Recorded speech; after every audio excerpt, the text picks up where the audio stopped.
Well, this is certainly different than the 6.4 motor and the tractor stuff or the excavator, but here I am at the fire station today, and one of the Larry Does Stuff projects at work today for the deputy chief is we are putting some additional grounding on this radio antenna.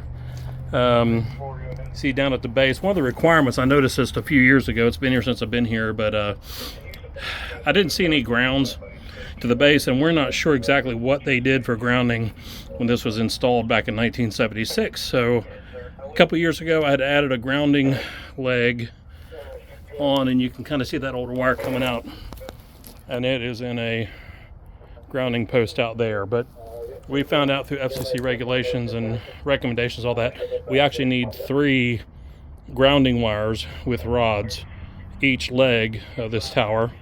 So one of these is going to be going over there.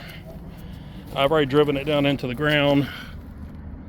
We'll hook it up here with the clamping a little bit with the wire and then drive it the rest of the way in the ground, but we're limited what we can do.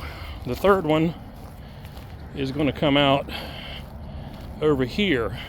Now, issues we have a drainage, big culvert going through here. We have some conduits, drain pipes, so we're trying to find the spaces to fit these in between. But the basic idea is taking one of these grounding rods that's been driven all the way into the ground, and we're letting the lightning strike disperse out over a much larger area through this to give it a good pathway. But that's what we're doing. We are, see if we can zoom in. We're getting ready to go in on the legs to the corners. We'll hook the wire in there and lay it out. But that's all we're doing.